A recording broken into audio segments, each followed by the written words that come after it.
Good morning. This is Maria Quattrone of Be the Solution podcast. And my belief is that we should live our lives by providing values to others by being the solution.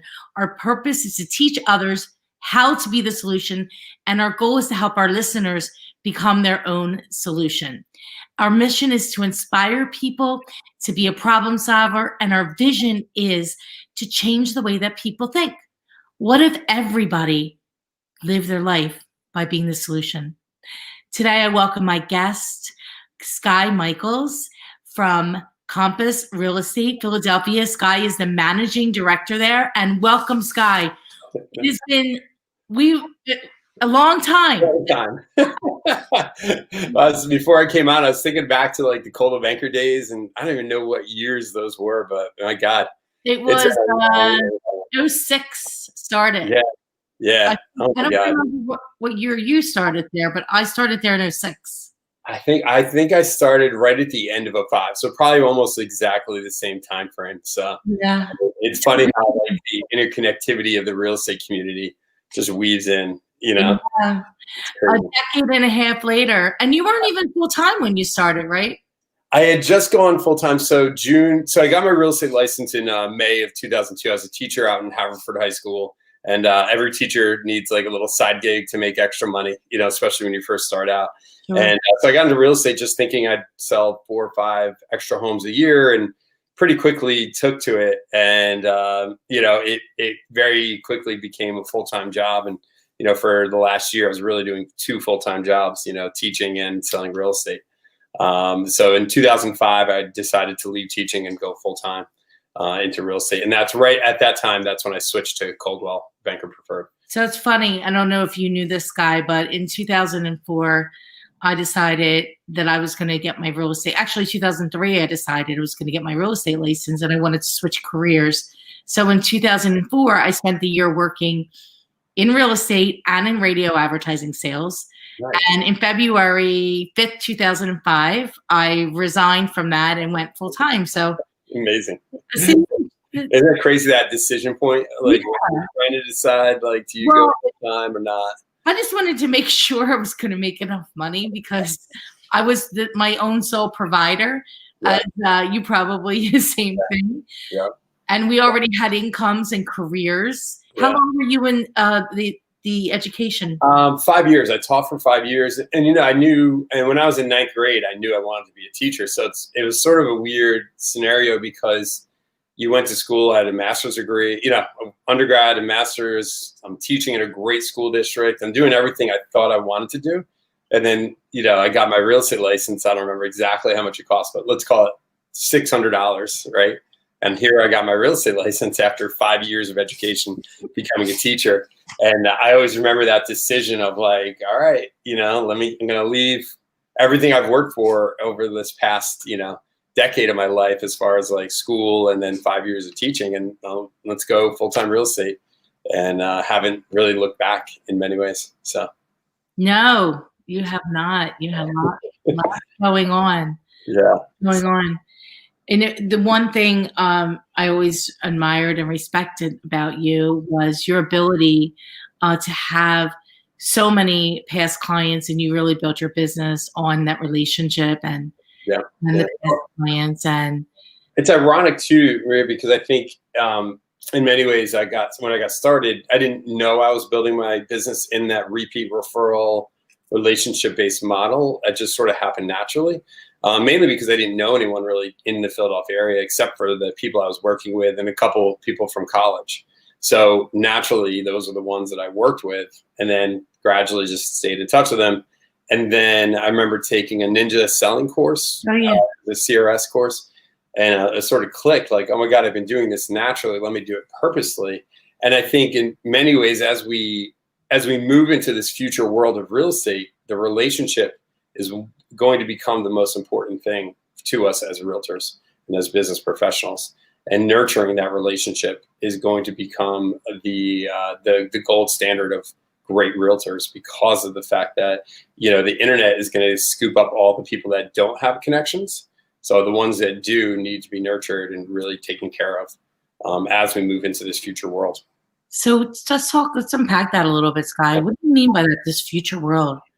Um, yeah. So in this future world that we're entering, technology is already a piece of what we do. And I think this past year with COVID, if anything, we've seen that take place, right? We were selling houses virtually, virtual tours, virtual settlements, like the way that technology has ingrained itself into the real estate process is only going to continue to grow.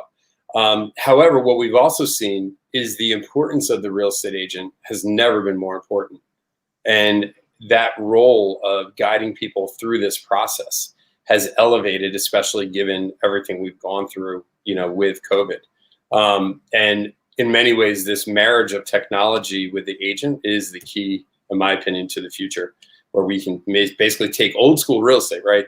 The way that real estate's been practiced for years, which is helping people, and how can we layer in technology to do that at a higher level, but maintain and really strengthen the relationship in that process, not lose the relationship. So Yeah, I think the more people that you can connect with, look what we're doing right now. yeah. We live in the greatest time. We have this little device, Yep. in video and FaceTime anybody, and Zoom, Yep. and be their confidant, right, and their advisor and Yeah. their psychologist and whatever. Yeah. I think one thing I think we got to challenge ourselves as professionals is that we definitely we want to rely on technology, but we don't want it to become a crutch to make us feel like we're doing stuff that creates connection where we're not really creating connection. And this goes back into this idea of, hey, I emailed 30,000 people. Well, that's great. The better thing to do is really to take one person to lunch. Create that deep core relationship, because in many ways, if we look at our databases, the vast majority of our business is being generated probably by 10% of the people we know, if not less. So what can we do to take care of that 10% and really strengthen those relationships instead of trying to, amass thousands and thousands of email addresses, in many ways. So I think that's our big challenge as we build our businesses as real estate professionals. How do we make sure we connect in a one-to-one scenario with people where if we are transactional in nature, the internet and technology will take us out eventually. If we're relationship and advisory based, and meaning my goal is to be an advisor for life for my clients, because the reality is they're only going to buy or sell once or twice, maybe 3 times in their life. However, if I'm an advisor for them for the rest of their life, how much additional connections and business am I going to get from that relationship over that time? Yeah, absolutely. I think, working especially in the investment side of things that we do, Yeah. we have clients I've been working with who sold, like, I think one of them, I've sold well over 100 and some properties with them. It's amazing. A It's lot awesome. of a lot of transactions, right? Yeah. It's always like, no, I'll say, don't buy that. That's not a good deal.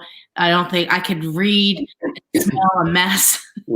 Exactly. Transaction a mile away, and like be okay with having your clients walk away from opportunities that maybe just aren't the best fit for them. Yeah. And really understanding, being that expert in the market is so important right now. Yep. Because some areas are doing very well and then other areas are not, and we have to be able to navigate and walk people through that. Sure. In a manner that is not only just professional, but that understanding that we have a fiduciary to them, and that everything that we do affects their financial, right, their financial landscape. And I know, like you, I take it very, very seriously. Yeah. And understanding like the market absorption, and no, that house probably isn't, even if we're priced right at market, it's not going to sell because there's 20 others just like it. Sure. Isn't it? Right? Yeah, totally. Yeah, you need to be an expert. And once again, that goes back to this concept of being an advisor for life. Absolutely. For people, because if you're not an expert, you're not an advisor. So you have to continually, work on making sure that you are that expert in whatever field that you're operating in. So yeah, we look at it like the private banking model, right? Yeah, So that's exactly. how we look at the business, as the same exact thing, and not just one deal or one transaction or. Exactly. And you got to think too that that spider web effect of like that person is important and their business is really important, but keep in mind they're also connected to 200 other people Yes. that could potentially, buy or sell or need investment advice. So it's about how do we connect with these people who were our direct connections, but then the idea is that whenever real estate comes up in a conversation, at lunch, at a party, whatever it might be, you're the person that comes to mind and that introduction happens, and I think that's the important thing to remember, that there's unseen connections, hopefully, that are being made beyond the one-to-one direct. So this is a good story about that. We had a. Um, is a good story for me. Yeah, if you have one. My favorite one would be Amy and Chris. I'm not going to say their last names for privacy, but they were my first clients from Urban Outfitter, and I helped them buy a house, and I think it was 2004 or five, their first home. And since that, over the years, same thing. I've helped them buy and sell, probably 4 or 5 homes, and I always remember them. Because we looked at probably 100 homes, and in hindsight, you're like, "Oh my God, how did I show them that many homes?" And would have been very easy for me to just say, "You know what, I'm going to get rid of them." But we had a connection that was so strong, so deep, and I just enjoyed being around them. And I tell that story because over the subsequent years, that one relationship, sort of webbed out into probably 50 or 60 additional transactions within that Urban Outfitter company. And it was one of those amazing things of just that one connection resulted in two, those two resulted in six, so six, sort of just continue to spread. So that's probably my favorite, like, specific story of that connection, and the importance of that one relationship and how important it was to my future business, so, and because you never know where it's going to go. Because like I said, I'm sure there were times where I was like, I should really just fire these guys. Like, we've looked at 80 homes, 90 homes, 100 homes, we finally found that one. But at the end of the day, the great thing is a line I use, especially with my agents, my teams, it's not about the sale, it's about the relationship, so I kept that focus. It's about the relationship, and let me make sure this relationship stays solid. So it's an art to practice that is relationship, because emotions run high. Yeah. Transaction, and that's one thing I've learned over the last, many years, especially this past year. Yeah. Is the number one thing, managing emotions and being able to control the situation. And people have decision fatigue too, so Yeah. you have to lead them down the path to get the help, to get them what they actually really want.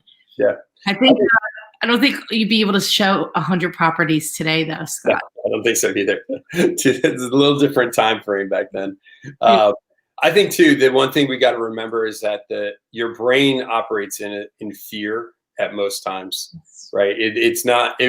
Our brain wasn't designed to put us into danger. Our brain was designed to put us into protection.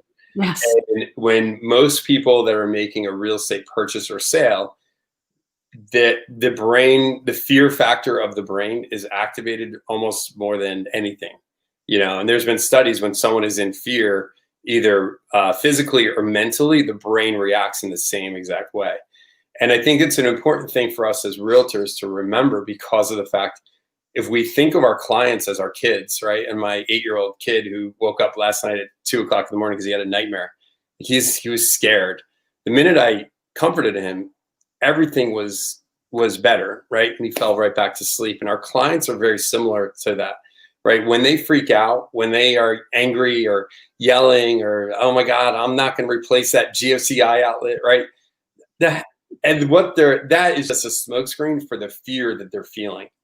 And the more that we can get into what is it that's causing this fear, I'm scared that this sale won't go through. So my reaction is fight. Some people react with flight, right? Like, we're not going to do anything. I'm just going to pretend it doesn't exist, or whatever this, we could probably tell 1,000 stories between the two. Yeah, it's funny you're bringing that up, because on Sunday I was in Sprouts and I had on my earpods. Yep. I was listening to Brandon Bouchard, and that's exactly, I think it's Motivation Manifesto. Yep. That's exactly what he was speaking about, and how we live in this state of fear constantly because it's there. It's designed to keep us safe. Yep. Yet it's causing all kinds of havoc. Yeah. Because really, there's really not really much to fear about for the most part at all. Yeah.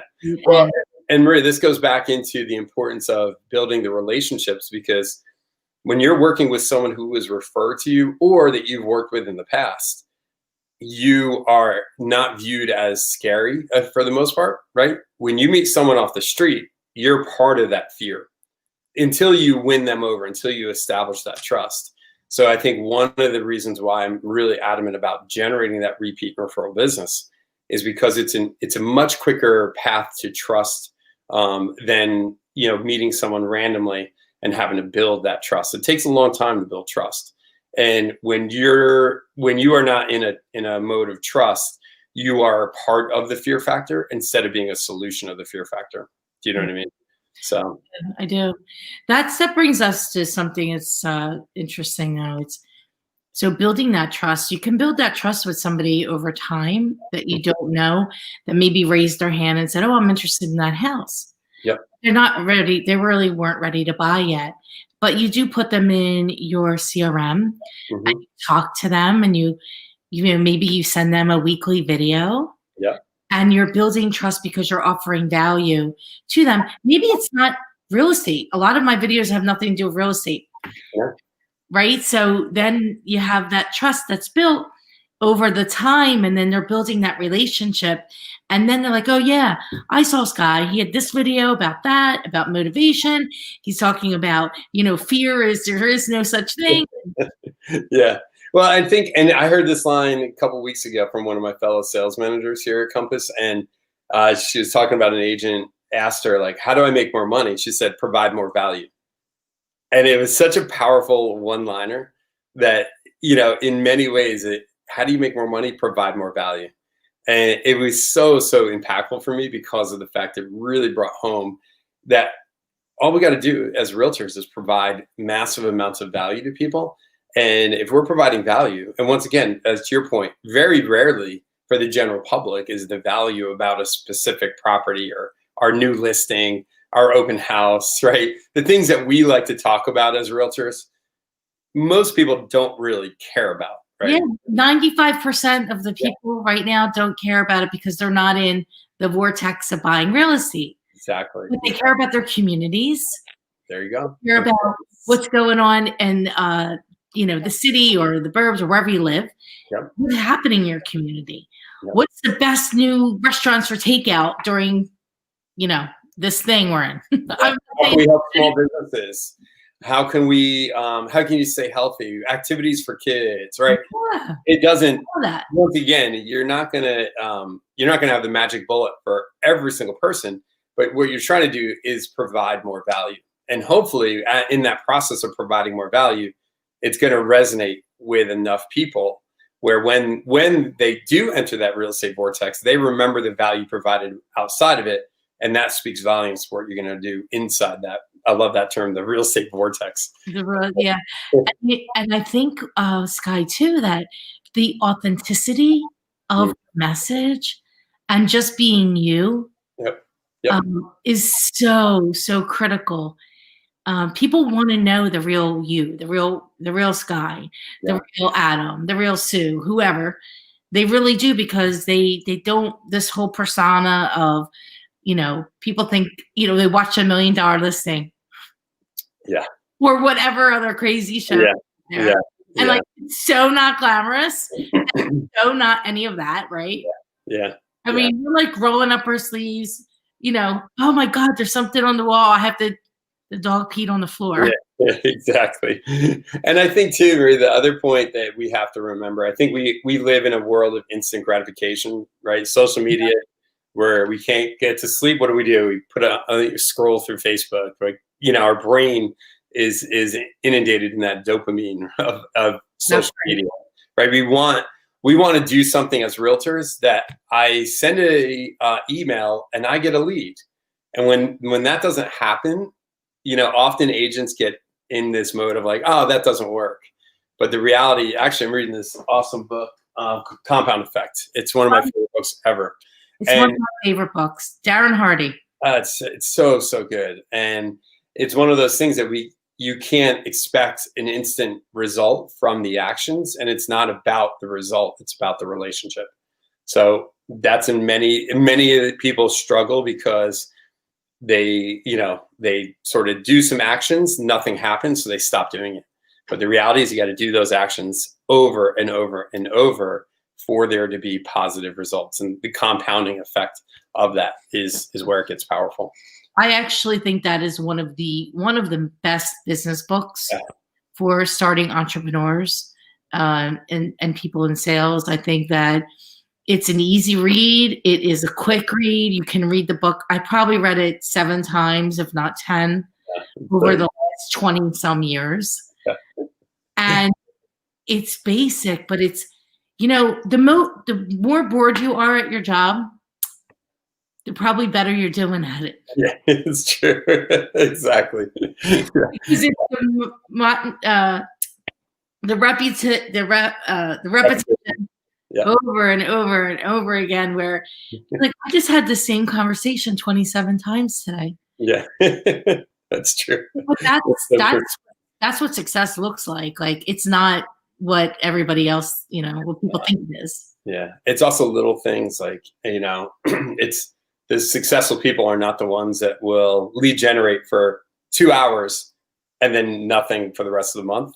The successful people, they'll do it for 5 minutes every single day for the month, right? And I think often as realtors, we think we got to do these big things. And the irony is we just got to do the little things really, really well. And that's going to lead us down this road of success. Absolutely. Do you, I look at this, how can I just take this one thing and tweak it? Or I say, tiny hinges swing big doors. Yeah, exactly. So this year, the word is mastery. Mastering something new and not trying to do 27 things. Yeah, so true. I'm sure you talk about that all the time with your agents. Yeah. Focus just on a couple of things you do really, really well and make that your superpower. Yep. I think the thing we need to add in there too, Maria, is have fun doing it. Right? Because to your point, like as professionals, we all know that's like, or most of us should know that's key. Why do we stop doing it? We often stop doing it because we're not having fun doing it. So, or gamify it then, Skye. Gamify. Well, and hey, that works probably, me and you are similar, right? Like that would work great for me, like, 'cause I'm competitive. But some people, maybe it's a little reward, right? If I do this action over and over and I do it for 2 weeks, I'm going to go get a massage. Or I'm not saying that's what you do, but I think the beauty is whatever it is, how do you have fun with it? How do you insert enjoyment into it? So I think sometimes as entrepreneurs, we're so used to grinding and pushing and, trying. And then we forget this really important piece of life, which is have fun. Do you know what I mean? Yeah. And all of a sudden, it's like, all right, hey, it's great to grind and do all this hard work. But if you're not having fun, eventually you're going to stop doing it. So I think that's this hidden piece of mastery. How do you have mastery and then also insert fun either on top or maybe below it, right? Pushing you up. Yeah. So I figured out quite a while ago, I guess it's about 2013-ish, that I had this big, humongous goal. And I got up and I went, oh, I did it. Yeah. And then I went, nothing's changed. Yeah. And then I realized maybe it was 12. It was close to 10 years, not quite though. Yeah. I realized, oh no, you got to enjoy the journey along the way. It's actually fun when you look at it like that, right? And that is it though. That's the key, is the journey is the goal. That's right. Right. And because we're always going to keep we set a goal, we achieve it. The goal is not the goal. It's actually, how do you have fun in the journey? Do you know what I mean? And if you can figure that out, you're going to be really happy in life. And you're very, very successful in business as well, because that comes through in your interactions with your clients, and people are going to want to be around you when you're having fun in the journey. Do you know what I mean? It's a key to everything, because achieving the goal as entrepreneurs, like, it doesn't matter, because we're always going to set a new one, and there's always going to be another thing we're chasing. What we got to do to be happy is figure out this is the goal. The chase is the goal. That's right. And let's have fun doing it, not be miserable doing it, because life's too short, right? COVID, if anything, it's taught us that, Yeah, no doubt. Life is definitely way too short not to have fun along the way. Seriously. So what are the number 1, 2, 3 things that you talk with your agents about? Number one, CRM. You say the same thing over and over. I'm sure any that are hearing this in their head, they can all attest to this. Number one is CRM. Number two is providing value. And number three is elevating this industry. How do we become better? How do we push ourselves to be viewed as on the same level as a financial advisor? Do you know what I mean? So that's 1, 2, 3 for me. Like that, I stress CRM, of course, because of relationships, and it's really the lifeblood of a good real estate business. To provide value, all these sort of go together, right? All right, now I have these relationships. Now I need to provide value into them. And then 3, when they reach out, when they enter my real estate vortex, how do I excel as a realtor? Where, it's not just putting a sign in the front yard, putting an MLS, selling it. How do I challenge myself to do things better than I've ever done them before? How do I change so I'm providing better services, better communication, better systems, better processes? Because inevitably, if you want to draw a circle, right, that circle then plays on itself. CRM, relationships, value, providing value into that, providing exemplary service, back to CRM, and then the circle sort of goes like that. Stop. It's an ever-going circle. You got it. So, and hopefully growing as well, right? Yeah. You're adding more relationships. You're adding more value. You showed them 100 houses, and I took a listing for $12,000 and sold it, and probably made another couple hundred and $250,000 because of that. You got it. Exactly. It's always, and it's that trust that you don't know. Listing. Yeah. Nobody. Exactly. But my heart is to serve people. Yep. There you go. And to help people. Yep. And so I'm okay from, people say, yeah, 12,000, 5 million, it doesn't matter. Yeah. Exactly. $12,000 person knew the $5 million person. Exactly. It's great. So yeah, it's all about the relationship. So let's quickly dive into Philadelphia real estate and your take on the market. Yeah, I mean, I think the speed we can get this vaccine rolling is going to determine, how quickly we see a resurgence in Philadelphia. My theory is this first quarter will be a little bit. I think it's going to be fairly normal of a first quarter, probably a little slow because of inventory. I think if we had more inventory, you would see a massive increase in sales. We definitely, I would argue it's a Jekyll and Hyde market. Even within markets, different price points are different. So you really need to know your numbers. Some price points have done exceptionally well. Some neighborhoods have done exceptionally well. Some neighborhoods have just, puttered along, I guess is the best way to put it. Mm-hmm. My theory is if we can get the vaccine rolling, we can start businesses opening back up, restaurants opening up beyond just what they've done to survive, right? Gyms, yoga studios, right? Why we live in the city. The cities, we live for life, right? For the vibrancy of that city. So once that starts to happen, and once we start really tamping down the effects of this virus, I foresee the end of the second quarter and the third quarter as being really, really robust within the real estate world. Because I do think you're going to start to see people, the suburban people who were maybe holding off on that purchase, retiring. Once again, you have a lot of people in the suburbs that are sitting in their big homes with the two of them saying, man, it'd be great if we could go out to dinner. They can't go out to dinner now. But when that opportunity comes back, that big home is going to feel real empty, and I think you're also going to see that cycle of like this, suburban urban interaction. So I predict end of Q2, Q3 is going to be really, really healthy and robust. And, the first half of this year, the first 4 or 5 months is going to be good and solid. And, we're not going to see any kind of a downturn. But I think you're going to see a lot of people coming into this real estate market. Think of all the millennials that have been home for a year with their parents, saving a year's worth of rent, who are now, do I rent or do I actually jump into this? I have a down payment. Let me invest, historic low interest rates, things like that. So, yeah, I think we didn't have any idea of how important we would be in the real estate. I mean, in this whole thing. Real estate probably saved our economy. Yeah. I mean, if you talk nationwide to people, pretty much, you had a couple of markets that were hurt that are now really raging back, like New York, definitely took a big hit, but they're starting to see massive rebound. That's great news, actually. Yeah. They did a huge, December was a really massive increase, and I think you're going to start to see more and more of that. But nationwide, I mean, real estate probably saved our economy. Right. I explain one transaction is 80 different businesses it affects. It's amazing, isn't it? It's amazing. From the flooring to lighting to, not to mention just the people in the transactions, but I'm talking post-transaction.